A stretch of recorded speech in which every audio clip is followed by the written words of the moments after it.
তো বন্ধুরা, তোমাদের জন্য ভৌত বিজ্ঞানের একদম সম্পূর্ণ একটা প্রশ্ন উত্তর সহ শেয়ার করছি। প্রশ্নটা ভেরি ইম্পর্ট্যান্ট এবং এর মধ্যে যে প্রশ্নগুলো রয়েছে প্রত্যেকটা প্রশ্ন পরীক্ষাতে আসার মতো প্রশ্ন এবং এই টাইপসের প্রশ্নই তোমরা পরীক্ষাতে পাবে, কারণ সম্পূর্ণ মডেল প্রশ্ন অনুসরণ করে রেডি করা হয়েছে শুধুমাত্র তোমাদের জন্য।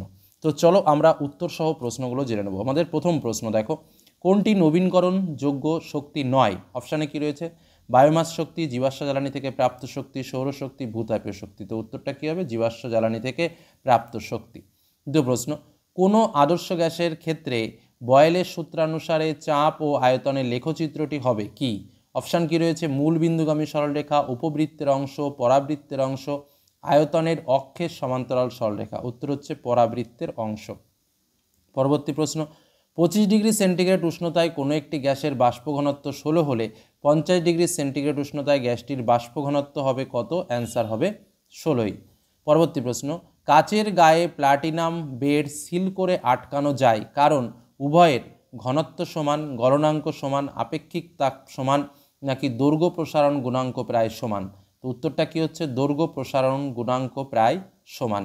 পরবর্তী প্রশ্ন, দন্ত চিকিৎসকগণ ব্যবহার করেন উত্তল দর্পণ, অবতল দর্পণ, উত্তল লেন্স, সমতল দর্পণ। উত্তরটা কী হবে? দন্ত চিকিৎসকগণ ব্যবহার করেন অবতল দর্পণ।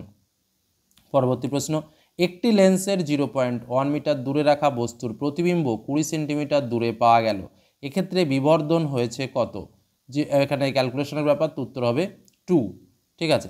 পরবর্তী প্রশ্ন, কুলম্বকে প্রকাশ করা হয় volt, x ampere, AMP, ohm, AMPS, তারপরে এএমপিএস ইনভার্স। তো উত্তরটা কী হবে? এএমপি.এস। পরবর্তী প্রশ্ন, বৈদ্যুতিক বাতির ফিলামেন্ট তৈরি হয় টাংস্টেন, অ্যালুমিনিয়াম, প্লাটিনাম, নাকি নাইক্রোম দ্বারা? তো উত্তরটা কী হবে? টাংস্টেন দ্বারা। পরবর্তী প্রশ্ন, তেজস্ক্রিয়তা হলো একটি রাসায়নিক ঘটনা, নিউক্লিয় ঘটনা, ইলেকট্রনীয় ঘটনা, তড়িৎ রাসায়নিক ঘটনা? উত্তর হলো নিউক্লিয় ঘটনা।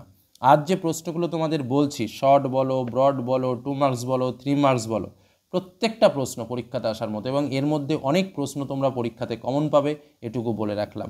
পরবর্তী প্রশ্ন, আধুনিক পর্যায়সূত্র মৌলের যে ধর্মের ভিত্তিতে গড়ে উঠেছে তা হলো পারমাণবিক গুরুত্ব, পারমাণবিক ক্রমাঙ্ক, ইলেকট্রন আসক্তি, পারমাণবিক আয়তন।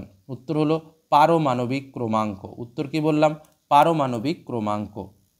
পরবর্তী প্রশ্ন, এ ও মৌলের পারমাণবিক ক্রমাঙ্ক যথাক্রমে 13 ও 8। এ ও বি মৌলদ্বয়ের দ্বারা গঠিত যৌগের সংকেত কি হবে? উত্তর A2B3। পরবর্তী প্রশ্ন, গলিত NaCl এর তড়িৎ বিশ্লেষণে অ্যানোডে উৎপন্ন হয় NaH2Cl2O2। উত্তর হচ্ছে Cl2।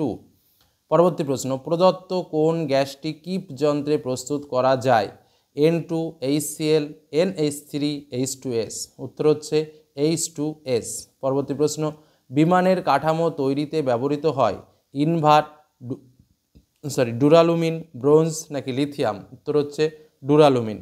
পরের প্রশ্ন, প্রদত্ত কোন জৈব যৌগ জোটটি সমগণীয় শ্রেণী নয়? অপশানে কি রয়েছে? CH4, C2H6, C2H4, C3H6, CH3OH, C2H2OH, আর CH3OCH3, আর C3H7OH। উত্তরটা কি হচ্ছে? CH3O, CH3, C3H7OH। ওকে, এটা অ্যান্সার। এই হলো আমাদের 15টি এমসিকিউ প্রশ্ন। আমাদের পরীক্ষাতেও কিন্তু একদম এই 15টি এমসিকিউ প্রশ্ন থাকবে। এবার আমরা চলে আসবো আমাদের এসএকিউ টাইপের প্রশ্ন, যেখানে আমাদের 21টা প্রশ্নের উত্তর করতে হবে। কিছু কিছু প্রশ্নে অথবা থাকবে, কিন্তু সমস্ত প্রশ্নে কিন্তু অথবা থাকবে না। প্রথম প্রশ্ন, বায়ুমণ্ডলের কোন স্তরে ঝড়, মেঘ ও বৃষ্টি হয়? উত্তর ট্রপোস্ফিয়ার। পরবর্তী কোশ্চেন, জীবাশ্ম জ্বালানি অতিরিক্ত ব্যবহারের একটি কুপ্রভাব লেখো। উত্তর হচ্ছে পরিবেশ দূষণ। আচ্ছা, পরবর্তী প্রশ্ন, বাতাসে CO2 এর পরিমাণ কমানোর জন্য কয়লা ও প্রাকৃতিক গ্যাসের মধ্যে কোনটি বেশি উপযোগী? উত্তর হচ্ছে প্রাকৃতিক গ্যাস। পরবর্তী কোশ্চেন, বাস্তব গ্যাস অণুগুলির একটি সসীম আয়তন আছে, এটা আদর্শ গ্যাস থেকে বিচ্যুতির একটি কারণ। এই কথাটা সত্য নাকি মিথ্যা? তা উত্তর হচ্ছে সত্য। পরবর্তী প্রশ্ন, একই চাপ ও উষ্ণতায় সমআয়তন CO2 ও H2 গ্যাসের অণুর সংখ্যা ড্যাশ। উত্তর কী হবে? সমান। পরবর্তী প্রশ্ন, কোনো কঠিন ব্লকে তাপ পরিবহনের হার ব্লকের রোধের সমানুপাতিক নাকি ব্যস্তানুপাতিক? উত্তর হচ্ছে ব্যস্তানুপাতিক। পরবর্তী প্রশ্ন, বিক্ষেপণ মাত্রার সঙ্গে আলোর তরঙ্গ দৈর্ঘ্যের সম্পর্ক কি? এক কথায় লিখতে পারো ব্যস্তানুপাতিক, অর্থাৎ তরঙ্গ দৈর্ঘ্য বেশি হলে বিক্ষেপণ কম হয় আর তরঙ্গ দৈর্ঘ্য কম হলে বিক্ষেপণ বেশি হয়। ঠিক আছে। পরবর্তী প্রশ্ন, কাচের লেন্সকে জলে ডোবালে তার ফোকাস দৈর্ঘ্যের কি পরিবর্তন হবে? উত্তর হচ্ছে ফোকাস দৈর্ঘ্য বৃদ্ধি পাবে। সত্য বা মিথ্যা? গোলীয় দর্পণে আলোক রশ্মি প্রতিফলনের সূত্র মেনে চলে, এটা সত্য নাকি মিথ্যা? উত্তর হচ্ছে মিথ্যা। পরবর্তী প্রশ্ন, তড়িতাধানের সিজিএস ও এসআই এককের মধ্যে সম্পর্ক কি? তো তোমরা সম্পর্কটা শুধু লিখবে 300 start volt equal to 1 volt equal to 10⁸ amp volt. এটাই কিন্তু সিজিএস ও এসআই এককের মধ্যে তড়িতাধানের সম্পর্ক। পরবর্তী প্রশ্ন, একটি বৈদ্যুতিক মোটরের আর্মেচারে তড়িৎ প্রবাহের অভিমুখ একবার পরিবর্তন হয় আর্মেচারের কয়টি আবর্তনে? এই প্রশ্নটা তোমাদের জন্য রেখেছি, তোমরা কমেন্টে এর উত্তরটা দেবে, দেখি কজন করতে পারো উত্তরটা। পরবর্তী প্রশ্ন, বাড়ির ইলেকট্রিক ওয়্যারিং কোন সমবায়ে রাখা হয়? উত্তর হচ্ছে সমান্তরাল সমবায়ে রাখা হয়। পরবর্তী প্রশ্ন, তেজস্ক্রিয় খনিতে কোন গ্যাস পাওয়া যায়? উত্তর হিলিয়াম। জলের চেয়ে হালকা একটি ধাতুর নাম কি? উত্তর লিথিয়াম। শূন্যস্থান পূরণ করো। প্রথম পর্যায়কে ড্যাশ পর্যায় বলে? উত্তর হচ্ছে অতিরস্য পর্যায় বলে। পরবর্তী কোশ্চেন, মেন্ডেলিপের পর্যায় সারণীতে কটি পর্যায় ও কটি শ্রেণী আছে? 7টি পর্যায় ও 8টি শ্রেণী আছে। দুটি পরমাণুর ইলেকট্রন গ্রহণ ও বর্জনের মাধ্যমে যে বন্ধন সৃষ্টি হয় তাকে কি বলে? উত্তর আয়নীয় বন্ধন বলে।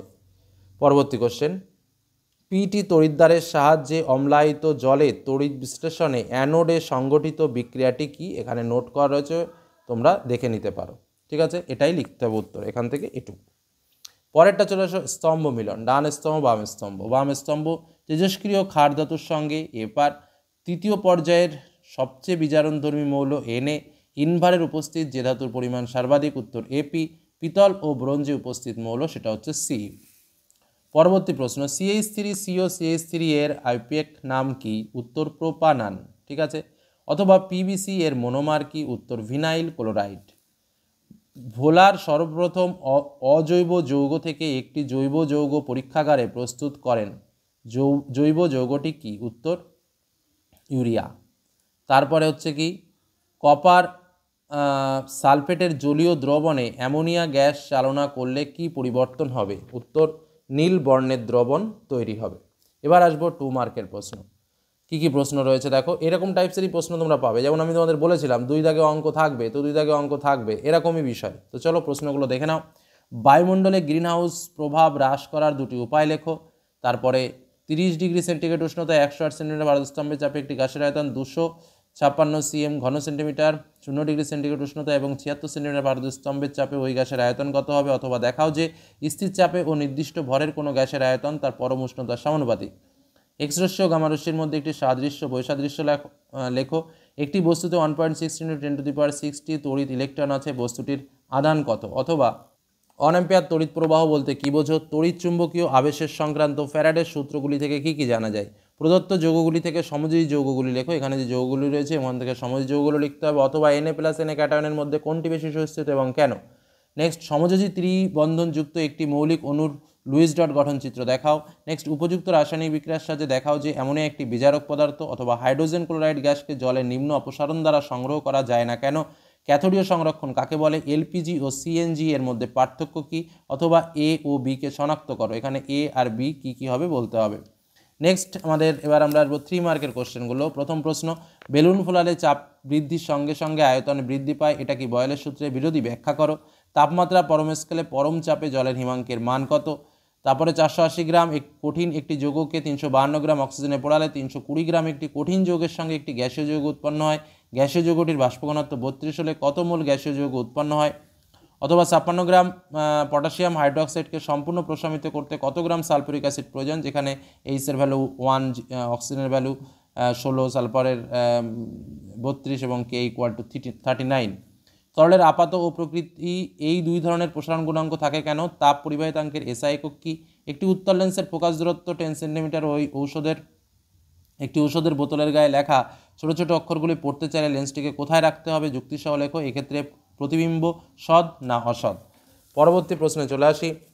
অথবাতে রয়েছে একটি আলোক রশ্মি প্রিজমের মধ্য দিয়ে দেখাও যে চ্যুতিকোণের মান, এটা যেটা প্রচলিত অর্থ বহন করে। তারপর হচ্ছে অবতল দর্পণ দ্বারা সৎ অবশিষ্ট বড় প্রতিবিম্ব কীভাবে গঠিত হয় তার একটা রশ্মিচিত্র অঙ্কন করে বর্ণনা করো। তারপরে তড়িৎচুম্বকীয় আবেশ সম্পর্কিত ফ্যারাডের সূত্রগুলি লেখো। তড়িৎচুম্বকের আবেশের কোন সূত্র থেকে শক্তির সংরক্ষণ নীতি পাওয়া যায়? অথবা একটি বাড়িতে 2টি 60 ওয়াট ও এর একটি বাতি এবং 80 ওয়াটের পাখা আছে। বাতি ও পাখাগুলি দৈনিক 8 ঘন্টা ধরে চলে। প্রতি ইউনিটের মূল্য 60 টাকা হলে জুন মাসে ওই বাড়ির খরচ কত হবে? পরবর্তী প্রশ্নের রোধাঙ্ক কাকে বলে? পরিবাহিতাঙ্কের সঙ্গে ইয়ার সম্পর্ক কি? কোনো তেজস্ক্রিয় বিঘটনে প্রথমে নিউক্লিয়াস অর্থাৎ ইউরেনিয়াম 238-92 এর অন্তিম নিউক্লিয়াস PB 206-82 হলে কটি আলফা কণা কটি বিটা কণা নির্গত হয়েছে? অথবা ভর ত্রুটি বা ভর ঘাটতির সঙ্গে নিউক্লিয় বন্ধন শক্তির সম্পর্ক নির্ণয় করো। নিউক্লিয় রিঅ্যাক্টরের মডারেটর হিসেবে কি ব্যবহার করা হয়? ABC 3টি মৌলের পরমাণু ক্রমাঙ্ক যথাক্রমে দেওয়া আছে Z-1, Z এবং Z+1। বি মৌলটি নিষ্ক্রিয় মৌল। এদের মধ্যে ধাতব মৌল কোনটি এবং মৌলগুলির পর্যায় সারণীতে অবস্থান লেখো। অথবা A, B ও C এই 3টি মৌলের পারমাণবিক সংখ্যা যথাক্রমে 6, 8, 11। কোনটির তড়িৎ ঋণাত্মকতা সর্বোচ্চ? কোনটির আয়ন বিভব সর্বোচ্চ? কোনটির বিজারণ ক্ষমতা সর্বোচ্চ? পরবর্তী কোশ্চেন, ধাতব তারের মধ্য দিয়ে তড়িৎ পরিবহন এবং তড়িৎ বিশ্লেষণের মধ্য দিয়ে তড়িৎ পরিবহনের দুটি পার্থক্য লেখো। তড়িৎ বিশ্লেষণ পদ্ধতিতে কপার ধাতুর পরিশোধনে অবিশুদ্ধ কপার দণ্ডকে কোন ইলেকট্রোড হিসেবে ব্যবহার করা হয়? পরবর্তী কোশ্চেন, অ্যামোনিয়াকে বায়ুর অক্সিজেন দ্বারা জারণ ঘটিয়ে কিভাবে নাইট্রিক অক্সাইড উৎপন্ন করা হয়? অনুঘটকের নাম, শর্ত উল্লেখ সহ বিক্রিয়ার সমীকরণ দাও। তারপরে যে প্রশ্নটা রয়েছে দেখো, একটি আণবিক সংকেত C2H6O সম্পন্ন দুটি যৌগ A ও B। এ ধাতব Na এর সঙ্গে H2 গ্যাস উৎপন্ন করে কিন্তু B বিক্রিয়া করে না। A ও B যৌগ দুটির গঠন সংকেত লেখো। A এবং Na এর বিক্রিয়ার সমতি সমীকরণ দাও। অথবাতে রয়েছে প্রদত্ত যৌগগুলিতে উপস্থিত কার্যকারী মূলকের সংকেত লেখো। ইথানল, অ্যাসিটালডিহাইড আর মিথানোইক অ্যাসিড। তো এই হলো আমাদের সম্পূর্ণ একটা ভৌতবিজ্ঞান প্রশ্ন যেটা তোমাদের সামনে শেয়ার করলাম। প্রত্যেকটা প্রশ্ন ইম্পর্টেন্ট এবং এখান থেকে একাধিক প্রশ্ন তোমরা পরীক্ষায় পেতে চলেছো। শুধু এটুকু বলে আজকের আলোচনা শেষ করলাম। আর আমি যে ইম্পর্টেন্ট প্রশ্নগুলো তোমাদের সামনে শেয়ার করেছি সেগুলো অবশ্যই রেডি করে পরীক্ষার হলে যেও। ধন্যবাদ।